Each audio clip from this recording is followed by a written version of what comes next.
Tired of the hassle and risks of manual fruit cutting? Let me introduce our partners over at SupraCut System, the automated solution that enhances safety, quality, and efficiency. Cut up to 120 perfect citrus wedges per minute, 6 times faster than manual.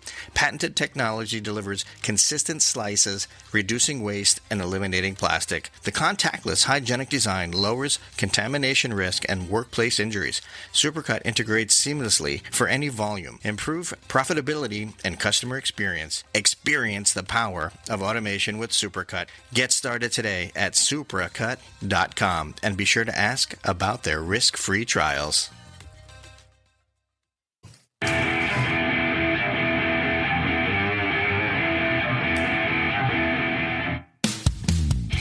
Hello, Food Fam. This is the Walk and Talk podcast, where you will find the perfect blend of food, fun, and cooking knowledge. I'm your host, Carl Fiadini. Welcome to the #1 food podcast in the country. We're recording on site at Ibis Images Studios, where food photography comes alive, and I get to eat it. In-house, we have a dear friend of the show, Chef Thomas Parker from Hotel Tampa Riverwalk. Man, he's cooked up 2 dishes today that are stunning. You know what else is stunning? The photography. I say it every week, John, I don't know, I don't get tired. We said it today in studio. I don't get tired of looking at beautiful photos, man. The food is awesome. The talent that we have coming into the studio right now, super elevated, beautiful, and you do a great job, man. You deserve to hear that. My man, it's been a long time. Chef Thomas Parker, welcome to the show. Thanks, brother. Glad to be back. I know, me too. We've been talking about this for a long time. You've been gone, about a year? Yeah, a little over a year. I came back to Tampa in August, about 6 months ago. Took on an awesome role that I was super fortunate to find in short time frame, because my wife and I found out we were expecting our second daughter. So it was a 3-year plan in Georgia, but it turned into a 1-year plan. Well, congratulations on the new package. Thank you. You're a daddy, you're a chef, you've got a lot of really great things happening to you, but you went to Georgia to open a hotel. Opened a beautiful hotel, beautiful luxury property, Marriott property, and I had so much fun doing it. The company I was working for, I thought I was going to be with them for a lot longer, but family called. Hotel Tampa Riverwalk. They're doing renovations. There's a lot of stuff going on over there. And you're overseeing the culinary aspect of it, correct? I'm actually overseeing all food and beverage aspect of the property. My title is Executive Chef and Bead Director. If any of you are familiar with the hotel dynamic, there's normally the Executive Chef and the Food and Beverage Director, and they form a beautiful partnership and run the all food and beverage. It's all tied into one with me. That's a big role. Huge. Stressful. The 2 dishes that you made today, on the menu? On the menu, yeah. Both of them are on the menu. Thomas, you've got renovations that are going to be going into the next year or so. How are you keeping your staff motivated? And I really want to get into the recipes of what you did today. It's just an excitement. They've been talking about renovating this hotel. This hotel was built in 1966. To put it into real perspective, it's before we landed on the moon. Right. So that's how old of a building it is. So it's in dire need of some upgrades, and the talk over the last 3, 4, 5 years is like, when is it going to happen? When's it going to happen? Well, it's finally going to happen. It's going to start this September. It'll take roughly a year, and then the plan is for September 2026 relaunch. It's going to be a brand new hotel concept. We are a baseline Hilton right now. We're going to take a step up into the Curio collection, which is their boutique-y kind of luxury line. New name, new restaurant names, new bar names, everything that goes with it. Let's talk meatballs. I mean, you put together this massive, beautiful baby of a meatball. Tell me about it. I didn't want to do a normal meatball appetizer or a normal meatball dish that you see. You know, normally you get a couple 2, 3, 4 ounce meatballs even per plate. I wanted to do one stupid giant meatball on the plate. I didn't realize it until I started doing it. It's actually genius. Think of it in the form of a burger, right? You go to McDonald's, you get the thin dried out patty. You go to a real burger joint, not knocking McDonald's at all, but you get a 8-ounce burger patty and it's juicy through, you can control the cooking more on it. That's exactly what I do. So it's just a very moist, flavorful meatball. The sauce is made from scratch, put a beautiful truffle pecorino over top of it. And then it sits on a puree of ricotta and parsley.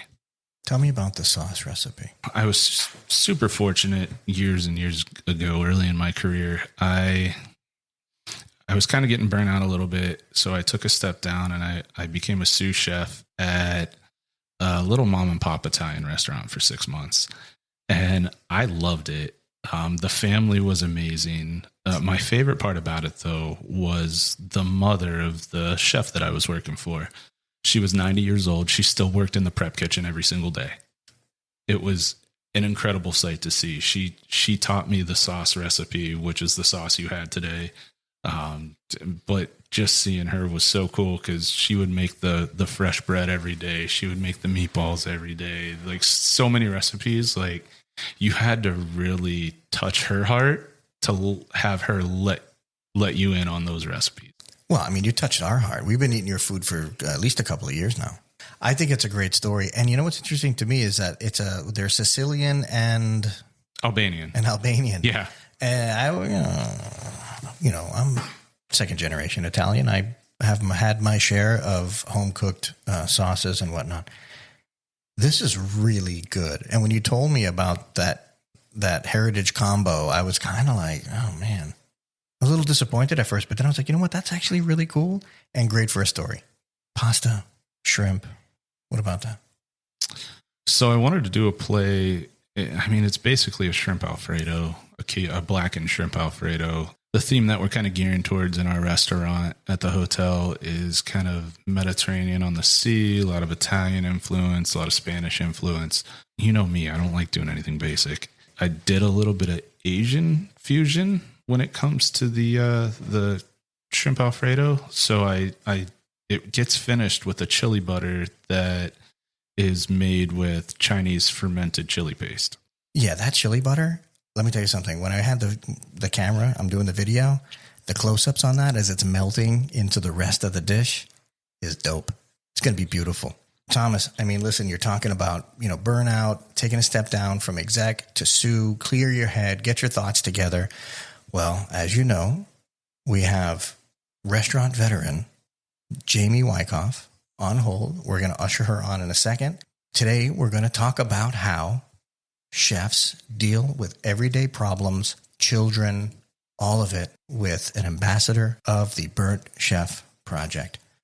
Jamie, welcome to the show. Thanks for having me. We met a couple of weeks ago at NAFM, and your story, your energy, everything was just super cool.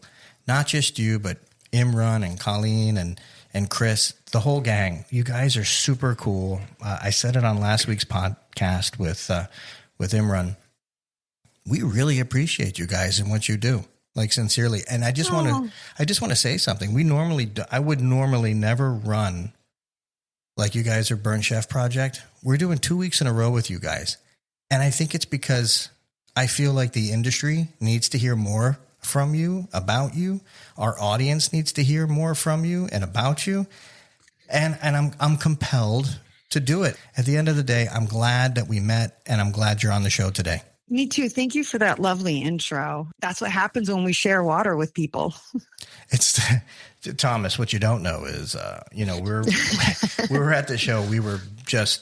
John was inundated with photography, and there's videos and interviews. And, we had about half a dozen people in our booth, part of the crew, and everybody's pulling their hair out. It's crazy. And I guess it was obvious. We were definitely not hydrated. And Burnt Chef Project folks, they dropped off probably 6 cases of water for us. Let's talk about the impact of children and the work-life balance in the food industry. How often do children affect the balance between professional responsibilities and personal time? I mean, we already have hardly any time at all. I mean, you're working, 10 hours, 12 hours on a shift in a restaurant, then you have family duty at home. Yeah, it's taxing, and you can see it. Some people don't have children. Some people do. I look at it more as anything that is kind of distracts you, that requires additional time from you, is a commitment. Because some people have, a second parent they have to take care of, animals, anything that it demands your attention as soon as you walk through that door. Like you're coming off a shift, you're hot, like you've got your adrenaline going, and you're trying to come down a little bit. And then you walk through your house, which we all would love to say that it's namaste, candles burning, and it's relaxing. But then you walk into this world and it is just moving. It is going in a direction that you may not know. That shift of priorities can be very taxing, especially when you're trying to find, if you have to find daycare or if you have to find somebody else to kind of help you out that day. How do you deal with it? There's others out there that have walked your path or walked your walk. Sometimes it's hard to reach out for help or ask. Sometimes I would just wait 5 more minutes before I walked through the door, just to gather my thoughts and understand what I was walking through. Or I'd sit out in the car for 5 to 10 minutes before I had to go in. The night will end eventually. And I guess that's kind of some of the stuff that I use to look forward. I still am in a sales capacity. When you're doing outside sales and you're knocking on doors and you're going to see clients, it's pretty stressful because you have, let's say, 30, 40 clients. You're getting phone calls, emails, texts. There's always going to be challenges in the food industry, in food distribution and whatnot. It doesn't end. And it doesn't end when you get home and your phone's always ringing. Even today, I typically never go straight home. I have 2 little children, the wife and whatnot. And I will go out of my way, spend an extra 15 minutes in travel time to make sure when I walk in the door, I can greet everyone without being aggressive. Even though I'm not in the restaurant anymore, and I used to be, I did 10 years of that. And I recall, I didn't have children then, but I can tell you that at this stage, I definitely need to decompress before I get home. I don't want to go to the bar. I don't want to do any of those things. Thomas. I have 2 young children, so I never know when I'm walking in the door. It could be, Jamie was saying, we're in that high adrenaline, high energy situation. Sometimes you walk in the door still with that adrenaline going. My wife will look at me and be like, calm down. Other times you walk in the door and it is just mass chaos in your house. And no matter what level of adrenaline you are on, they're above you. Well, that's what's interesting. Jamie, I know that you could shed insight on this, but when I come home, she's already had the children, for at least a couple of hours. I know my children, they don't stop. They're at an age where the energy levels, they don't ever give it a break. There's now WWE going on in the house. There's wrestling and people getting punched in the mouth. And it's it's rough. These kids are incredible. So I know when I'm coming, I know what I'm walking into. I'm walking into an elevated room and that I have to remain as calm as possible. It's not easy when everybody else, it's the danger zone. They're all revved up and redlining, I guess you can call it. You have to, though. You have to go in there with a clean head as possible. Immediately grab a child and, give the hugs and, hey, what happened today? And you do these things and in the hopes of diverting their attention. Is the best I can say it. Jamie, what do you think? So funny being on the opposite end of that. I remember as a kid, my dad coming through the door for work, and in that phase, in that moment of don't talk to me, we were so excited to see him, jumping up and down. And then he would just be like, no, I can't right at this moment. And I never understood that until later in life. And I don't know, I don't think he knew how to express that either. People who grew up in the 70s and 80s, even into the 90s, our parents were different. Our parents were able to open door, throw you out of the house for the entire weekend and not see you, maybe for a couple of hours in the evening time. So it was a different life. It was a different breed. And I'm not saying it's better or worse, but, at this stage, I wish I could do that. My parents had it easy in that regard. All they had to do was say, get out of the house and don't come back until it gets dark. So they had all this time. Yes. they had quality time. Be home time. when the streetlights come on. Yeah. They had quality time.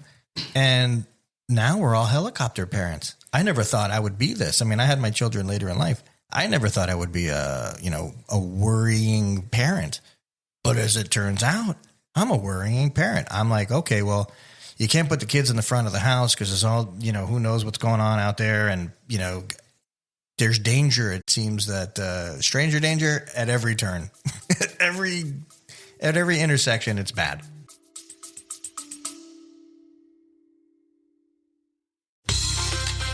Chefs and food buyers, let me tell you about a product that will generate new excitement on your menu. Fully cooked, pasture-raised, all-natural Australian lamb from Aussie Select. Their award-winning, handcrafted, innovative products are blended with the finest spices and amazing flavors. Options include agave rosemary, tikka masala, lamb pastrami, and lamb prime rib roast. Available sliced or whole with a long shelf life too. Find out more at AussieSelect.com.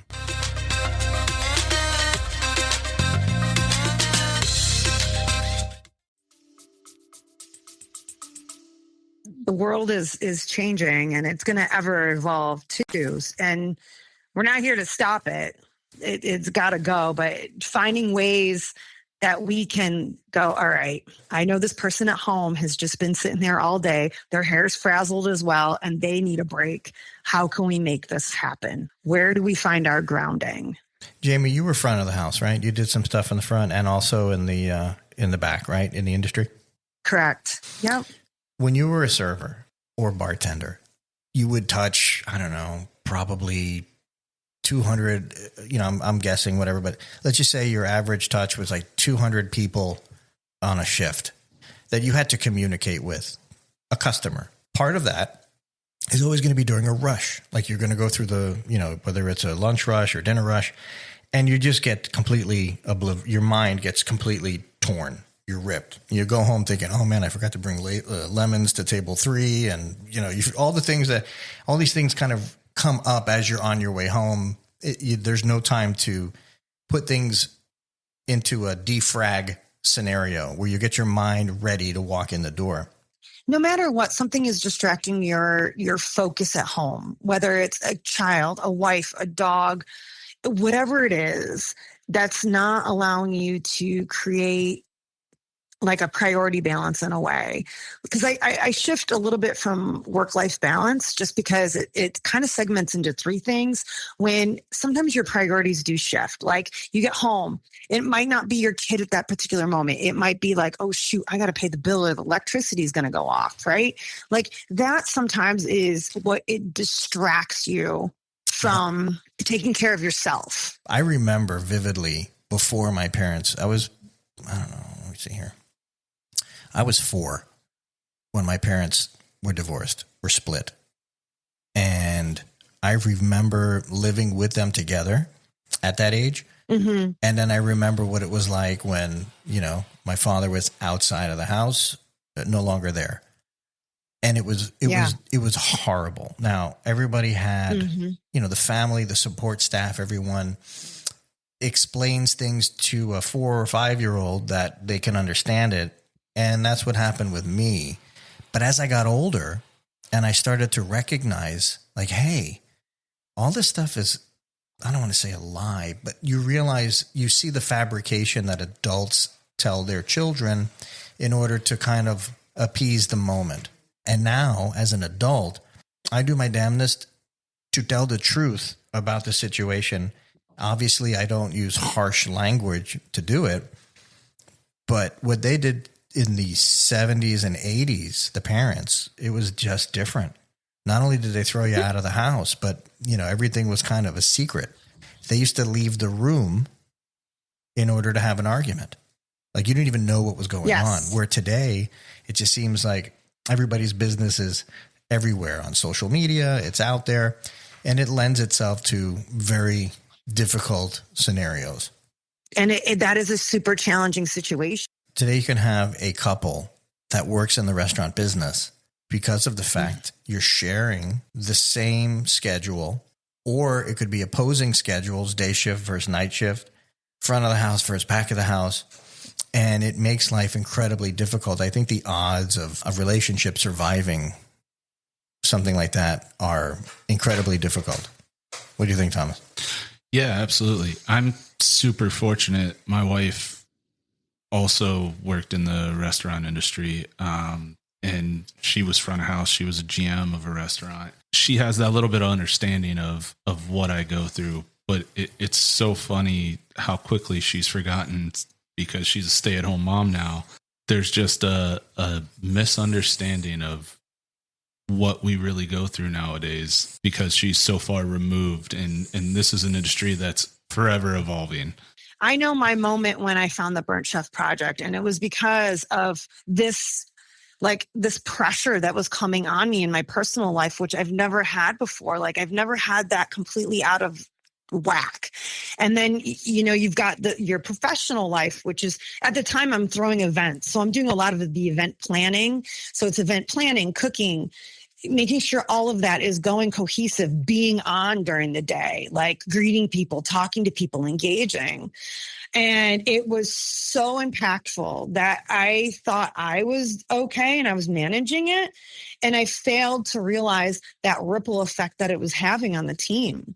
It just rippled through them. And, as a leader, they're not going to come and tell you. They're going to talk amongst themselves, and they're going to try to figure out what's going on. And then I leaned into the Burnt Chef Project because I wanted to try to find folks that have been in that position before that could relate, that had that hospitality background, that had those hours, that had that drive, the demand on them. That's what I did. And I found the project. And how did that help you? Oh my gosh, it changed my perspective. Like, it helped so much. Eventually, I went for cognitive behavior therapy because I wanted to understand what my icks were, because it wasn't someone else's issue that was going on. It was mine. And I need to understand how my stuff was happening. And then the project helped me because then they made me realize it was okay. It's okay.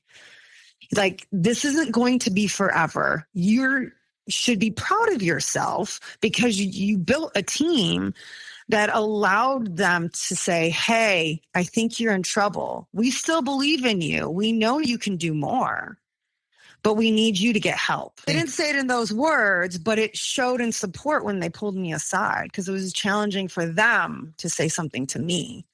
Well, it's part of the adage. They say, this too shall pass. And it's the truth. The way that happens faster is when we recognize we hold the key. It is us. Yeah. It is the individual. We've all worked with people who are difficult. And whether that's we're the difficult party or it's someone else, we've all worked with somebody who's difficult. In many cases, we don't realize we own our feelings. We own our own health, and we own the direction that we want to go in. And we get dragged down by other people. But it doesn't have to be that way. What I try to tell my children today is, and I don't hear about it anymore, is the whole sticks and stones. Like, what are you worried about? Who cares what people think about you? Who cares what they say? It means nothing. If you're focused and you're dialed in on a goal or a path, it matters not at all what other people have to say about it. You just kind of pick yourself up and go. But the thing is, if you have a team around you that can kind of give you insight or guidance and say, like if it were me and John came up and said, you're the problem right now, then I would have to stop, assess, see if it's, well, is it really me? And if I'm honest with myself, I would have to make a change. I don't know that a lot of people are doing that. Jamie, if you had that support and you got that support and Burnt Chef Project was there to help you kind of give you a path and walk you through, that's amazing. I learned the terminology psychologically safe. And, just the simple fact that your friend can come over and tell you something and you don't find it offensive, okay, you're building it, whether you recognize it or not, like tools that the burnt chef has, and understanding that like you might not always get the problem, but you can teach or create an environment for your staff, for anybody who's involved to kind of look out for certain little things. You know, a psychologically safe environment is huge. That means I can come up to somebody out of respect and say, hey, listen, I've noticed you're not doing so hot over the last couple of weeks. What's going on? And it could be something just as simple as, hey, I haven't found daycare for my kids. I'm always running late. You know, it could be something more, and they might not even realize they're doing it. So it's just being able to create this environment that we need. Do you feel like the industry is getting better? I know everyone complains about the younger generation and like their workload and stuff like that, but they're actually the ones that are going, hey, this doesn't feel right. How do we work around this? How do we make this happen? How do I look out for the person next to me? I completely agree with that. The ones that are on the come up now are the ones that are really making it aware. The struggle in the industry is that it's being brought up and made aware, but the younger generation isn't the ones at the tops of these corporations making the decisions. So I don't think it's being heard as much as it needs to be. I feel like there's a middle ground. You know, over the last few years, there's been a lot of talk, you know, social media conversation about this generation versus that generation and, you know, boomer this and Gen Z that and all this, what I think is really silly. Every generation has to deal with things that are the same in our, just as part of humanity and a society, but each one is unique because all the different technologies and knowledges that come to fruition over time and perspectives are what change. The sun comes up, the sun goes down. In the end, our perspective of things change. So we're in this space, in this period of time where, you know, Generation X, we're getting older. You know, we're in our 50s and 60s and stuff. You know, we're coming to a point where we're running things in a way, but our parents are still in charge of stuff, corporations wise and things. It's just a weird dynamic. And in the end, you have some of the younger ones who I would have a couple of years ago said, yeah, they're kind of weak to me, but maybe not now. I don't know. I feel like my viewpoint is changing a little bit because some of the ones who I think were loud a few years ago, the 2, 3, 4, 5 years of life experience has shown them you shouldn't necessarily expect things. And you do have to put a little bit of elbow grease in it to get it to be yours. But I think they are looking at it in a way where it's the right way. Like, hey, treat me better. There's nothing wrong with being treated better. Why wouldn't we want to get treated better at work or, you know, just in general? So I feel like I'm coming to a different place, in my opinion, of some of the younger crowd. It's cool when you see it all mixed together because I know the generation before me was probably crabbing and complaining about stuff that we were doing. So I think there's always something, but when you put that all together, the perspective that you can pull from that is incredible.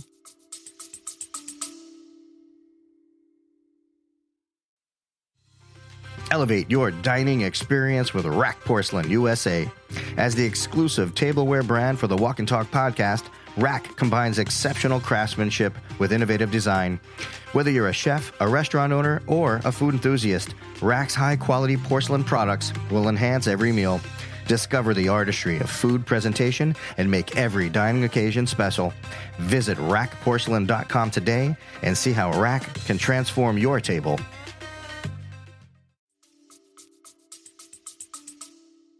Well, we thought it was normal, but it's not. In retrospect, when you have commercials on TV, and I remember these, you know, hey, it's 10 o'clock at night. Do you know where your children are? I remember the commercial. Like, why do we have to remind our parents? Like, why do they need a reminder to find out or think about where their children are at 10 p.m.? Because you kicked them out of the house earlier in the day. My point. Yeah, exactly. So, you know, everything is different. and everything has changed. That particular thing about like, hey, it's 10 o'clock, you know where your children are. That was so normal to me growing up. And now I'm thinking about, wow, I have these kids. I want to know where they are every minute. Like, you know, I don't go as far, you know, I won't do the tracker thing, but it's out there. People do it. And maybe I will do the tracker. I don't know. That much. Oh, that's too much. Too much. Sometimes they need to explore their own spaces as well. As long as they're not hurting each other, they're fine. That's just my view, though. It's too late for that. Thomas, you're in charge of a good amount of people at the hotel. Yeah. Various ages. You got your older folks, and then you got your youngins. How are you seeing the two collide? How are they mixing together and working together? They don't mix well. You laugh, but it's the truth.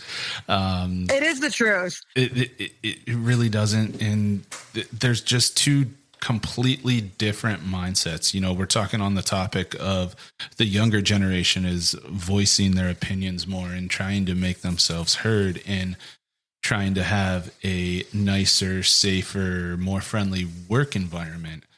But the older generation comes from a style of restaurant, a style of kitchen that those words didn't exist. You know, even myself, like I'm 37, but my mentor, like I had empty 5-gallon buckets kicked at me. I had saute pans thrown at me. Like I was screamed at over and over and over again until I got it right. Like you can't even think of doing that this day and age. And that's where that older generation that are still working in restaurants comes from. So they, like you alluded to earlier, they look at it as, oh, this soft new generation of workers is like, they're going to ruin this for us. They're not going to work hard. They're going to be worthless to us. When you're running things and you're looking down at the playing field and who your players are, you have to connect the dots. You need to separate the people, because look, here's the thing. The older folks that have some of that viewpoint or issue with it, they serve a purpose. And the reality is they probably won't be the ones calling out of a shift. You have to have them. Facts. Yeah. You have to have them there. Where some of the younger, you know, well, for whatever the reason is, they're gonna actually pull the trigger and call out. Look, I've done hotels for the last decade, and let me tell you, nobody wants to see their alarm go off at 4:45 in the morning because they're the opening cook and they have to be there at 5:30 or 6 to find somebody that can consistently show up. And like I said, it's a hotel; it's open 365 days of the year. Christmas, Thanksgiving Day, Easter Sunday, Mother's Day, like to find somebody that consistently shows up all year long at 5:30, 6 o'clock in the morning is very, very hard to come by. And when you do find the person that is reliable, that does it, 90% of the time, it is somebody from the older generation. And the younger ones coming up, they look at the older folks and they do it with like mockery. And there's some I can look at the humor in that, because I do recall myself. I remember because I was 15 when I started in I was a busboy, and you would see like the lifers, what I would call a lifer, like these 40, 50, 60-year-old adults who were still on the line, who were still like doing dishes. Yeah. And I would look at them and go, what the hell are you doing? And I wouldn't say that to them. But in my mind, I'm like, what the hell are you doing? Yeah. Why are you here at this age? Like, what is your, but now I understand. And you have responsibilities and life, and you need to, wherever you can make your money to pay your electric bill, that's where you got to go. Yeah. You know, what's funny, something that I just started noticing. So I have a good mix of a younger and older staff in my current restaurant. And something, as we were coming into 2025, you always budget for any PTO time, that's paid time off, that's going to carry over when you're budgeting for the following year. The older generation, when it comes to paid time off, your benefit that your job gives you, allowing you to take vacation time or whatever it may be, they have 120 hours that they get to carry over into the following year because they just don't use it, because they are those lifers. They don't look at it as I need to take time off. But the younger generation, they don't carry any of it over. They use every minute of time off that they get. They go on vacation all the time, take weekends off, extended weekends, and it's really funny to me. I look at myself. I haven't taken a vacation. Well, let me put it this way. I've taken one vacation in probably 10 years. And I only did that to appease my wife. I owe her a ton. I really do. I owe her a ton. And, you know, when I'm wrong, I'm wrong. I just don't want to, I just enjoy working. I enjoy doing the things that I do. I don't want to go on a vacation. I think, honestly, I think vacations are silly in a way. Not taking time off. There's a difference. If you want to travel, travel. If you want to go somewhere, go somewhere. But to think like, oh, if I don't take, you know, my vacation this year, I'm trying to build something. When I want to build something, all my energy goes into it. I see nothing else. It's a good and a bad. It's equal parts good, equal parts bad. Because at some point, something here is going to click and things are going to really be great. And then vacation will be different. It won't be vacation. It'll be, this is the kind of life we're just living. We're living life is good. Until then, I don't want to take a vacation. I understand that people want them. God bless. I'm a new father. I have been off work for the last 3 weeks supporting my wife and the new baby at home. I couldn't tell you the last time I took a week off of work. And let me tell you, you are dedicated. Like when you truly love what you do, you throw yourself into it and you're dedicated to it. And I was terrified not to have a baby, to be out of my kitchen for 3 weeks. And, you know, I stopped there today to grab some ingredients, grab my chef knives to come here and cook for you guys today. And just that feeling of walking through the lobby and like that sheer terror that went through me as I opened the door to the kitchen and like, what am I going to see?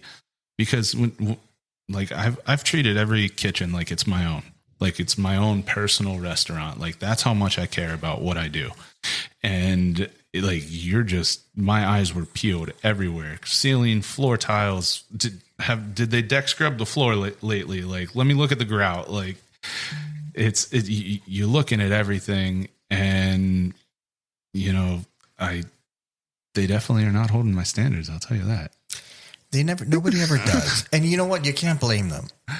You can only the only time I would attach a blame to a staff is if it's your number two. If it's your number two, if it's like the person who you're mentoring, let's say, you're giving them the extra information, the extra time because they want it. If that person doesn't hold it to the right standard, there's a problem.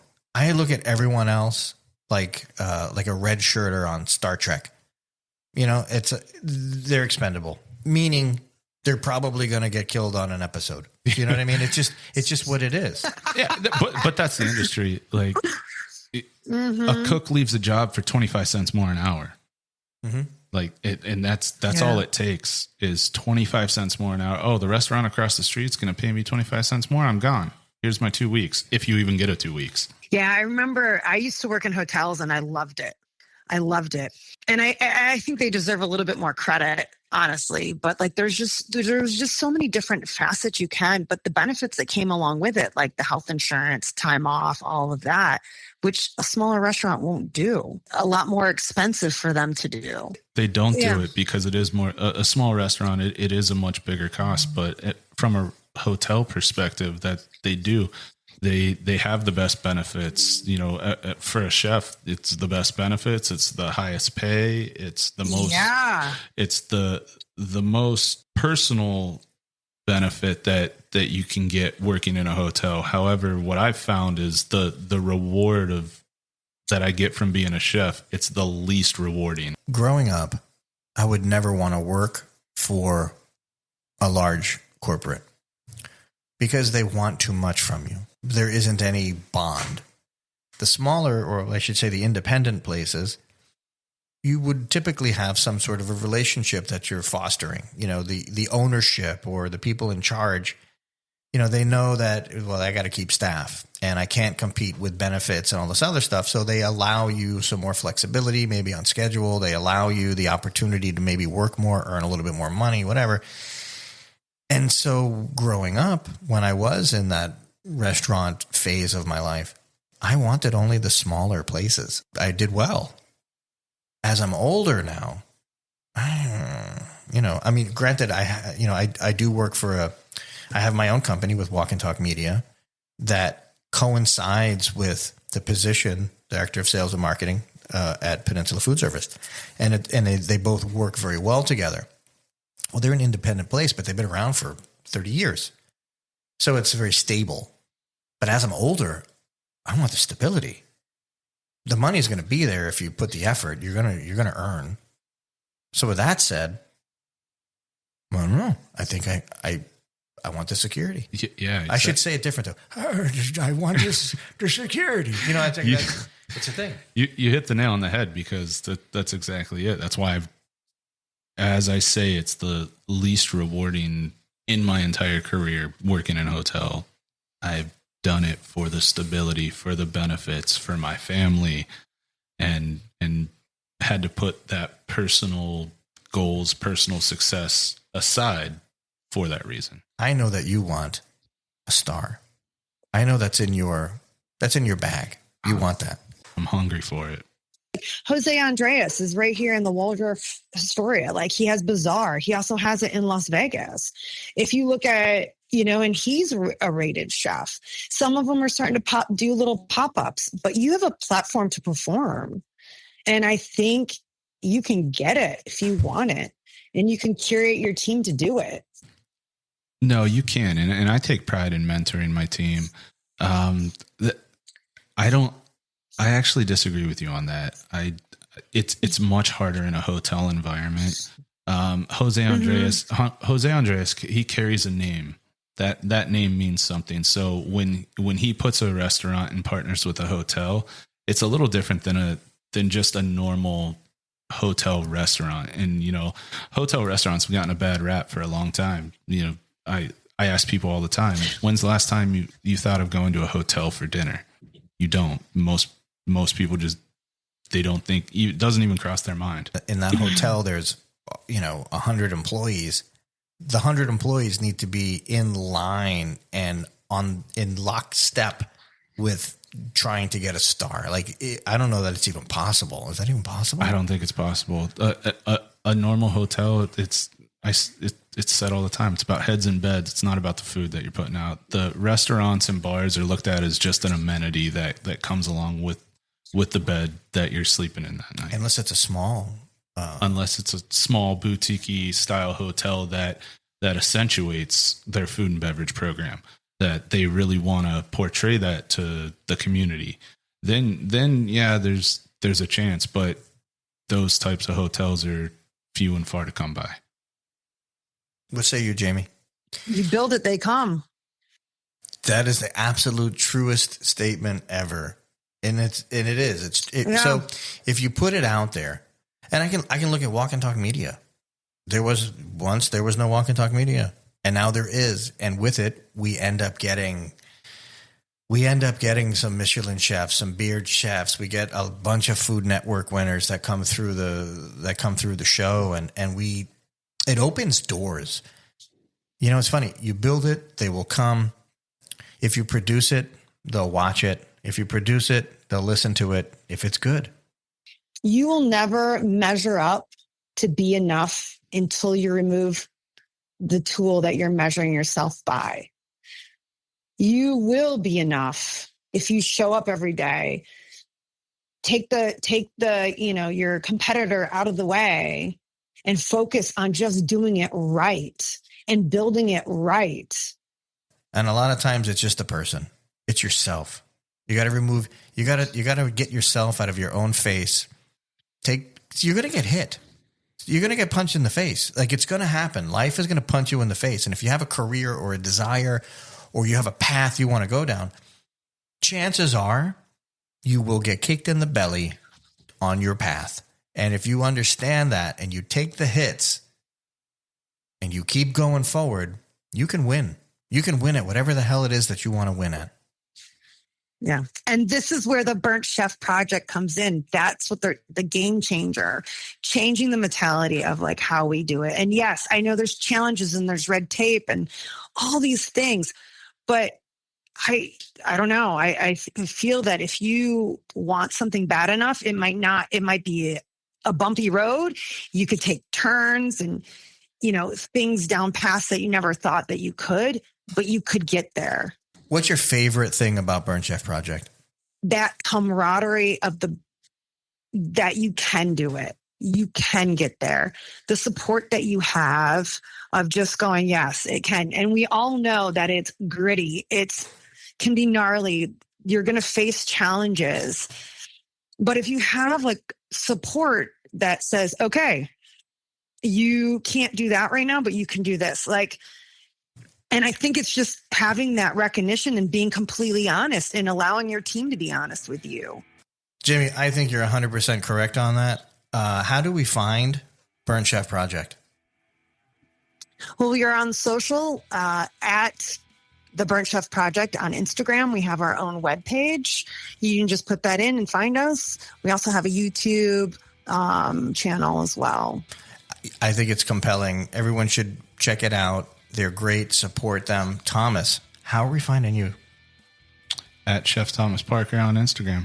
I'm going to have some really great video of today. I'll probably have that in a day or so. I might have it tonight, man. Cool. I took some cool candid behind the scenes photos of you guys doing your work too. Did you really? That I'm going to throw up there too. Oh, hell yeah. Make it happen. All right. Listen, guys, I appreciate you. Jamie, thank you for being on the show. Thomas, thanks for coming in. John, man, God, I got a man crush on you in the most straightest way possible. I'm just saying. All right. We are out.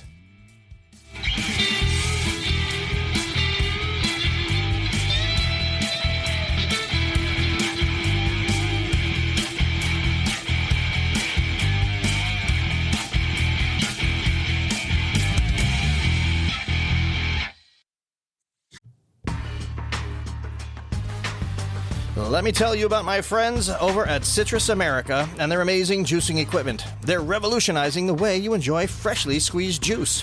They're at the best hotels, restaurants, and markets. Their mission is simple. Develop a unique consumer experience with on-premise juicing, deliver healthy taste options to clientele, and juice more faster. It's that easy. Citrus America supplies the highest quality juicing equipment and solutions in the industry.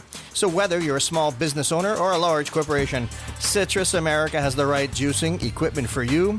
Find out more at citrusamerica.com.